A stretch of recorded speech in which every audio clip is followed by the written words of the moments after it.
to do a quick. I'm gonna see if this is gonna be quick. A quick review about the Bobby Debarge story from TV1. Uh,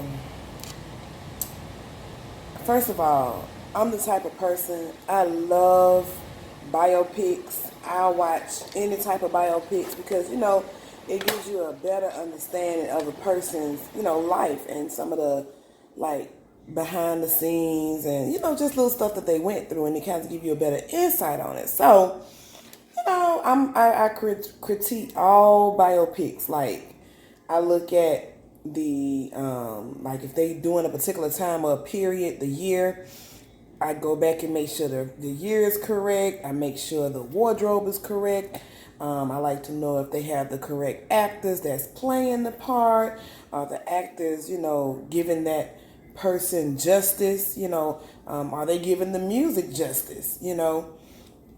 For some artists, you just, and a lot of times, you know, if you didn't grow up in that era, that's kind of important to you because you really want to feel it. You really want to know, what's going on at that time and how that person was feeling and how these things came about. So I just want to get into it for the DeBarge story. I really was like hesitating on if I wanted to do a review on it because I want to support, everything black people. I want to support our movies. I want to support us. But if you're gonna do something, you gotta do it right. That's all I'm gonna say. You got to do it right. I'm just saying. Me and my sister, we were talking, and the character from Greenleaf. I'm so bad, I don't know his name, but we really, really, really. My thought was they did the movie for him.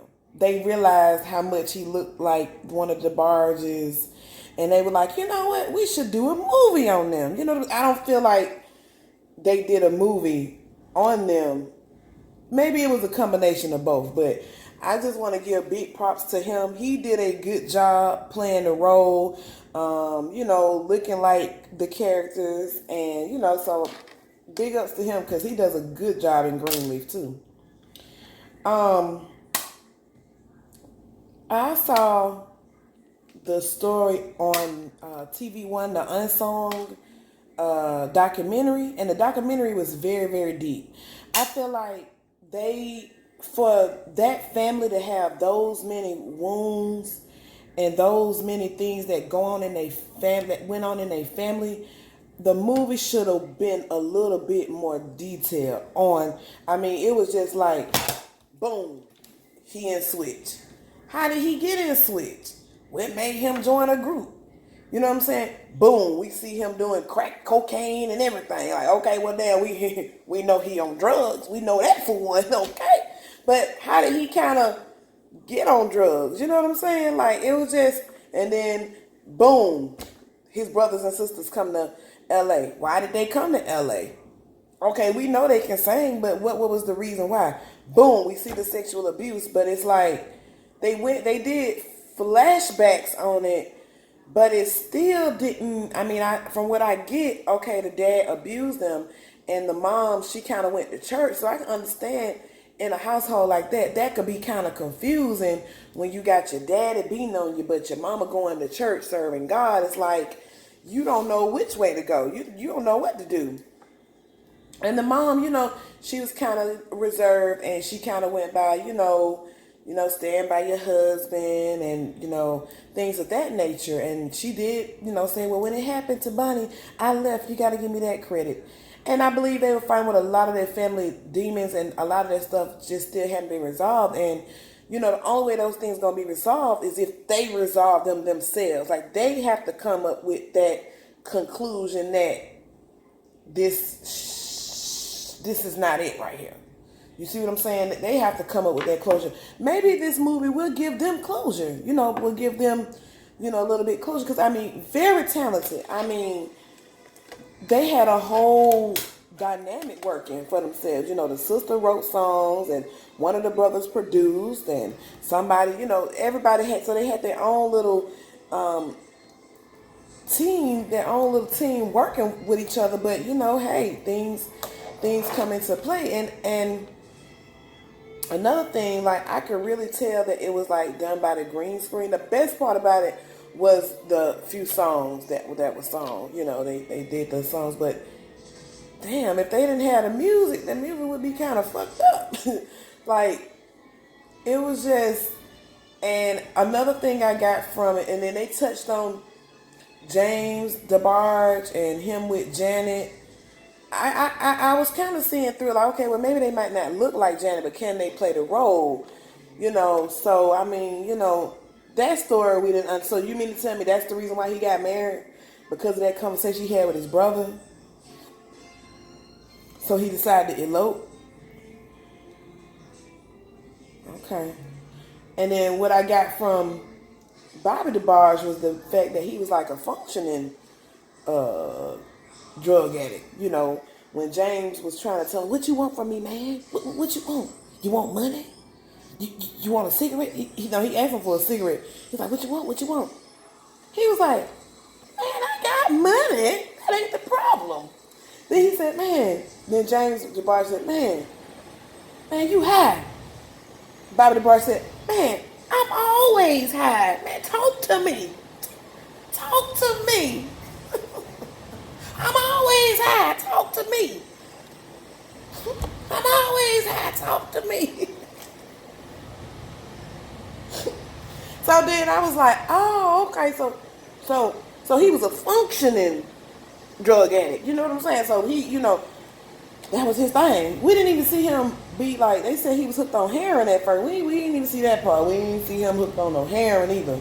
So I'm like, okay, I'm still trying to follow it. I'm just still trying to go through the motions of the movie, just trying to support it. But damn, for what it's worth, I mean, they did a biopic on him, It was sad to see, how Bobby passed away. And then they didn't say anything about his sexuality. I guess we were just supposed to guess. I mean, for him being all of them pretty boys. They were beautiful, beautiful people.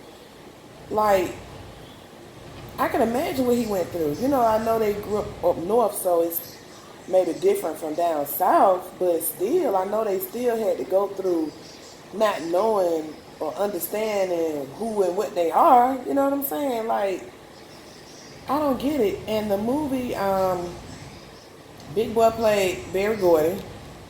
He did okay. He did okay. I mean, the southern accent, but Big Boy, he did alright. It was okay. Everybody did a good job. Yeah, the wigs, you can say. I just felt like for their story, their backstory was so in depth. I felt like they should have focused more on their backstory. It's like they were just trying to give us like, if you're not gonna really for certain stories, if I understand to just put something out there. The documentary on TV One is actually better. I recommend everybody watch that.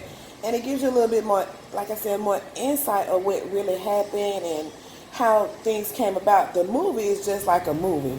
I really didn't feel anything from a movie, and I'm a person who I can, feel and latch on, but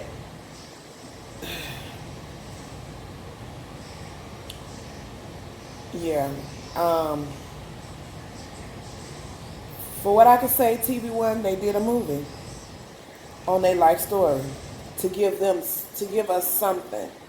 To give us something. Now, was it good? That's another thing. That's the only thing you gotta judge it on, like if it was good or not. But from a scale of 1 to 10,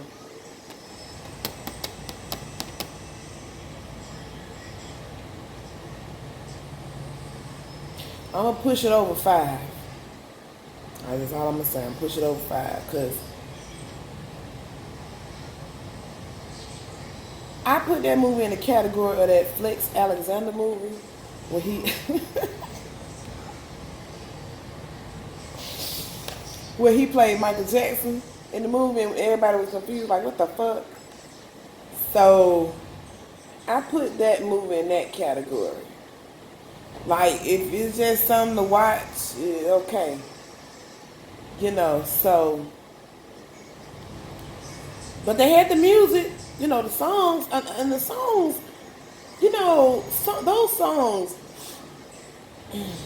timeless. They are timeless. You hear me? Man, about anything you do, I give my love anything, every time or two. Give it life and all of this, give it all. You call my name, it eases the pain. Take away the strain.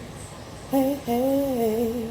I mean, they just beautiful songs. Beautiful, beautiful, beautiful. But, sometimes those things happen. So long as we have those things to kind of, I call your name, girl.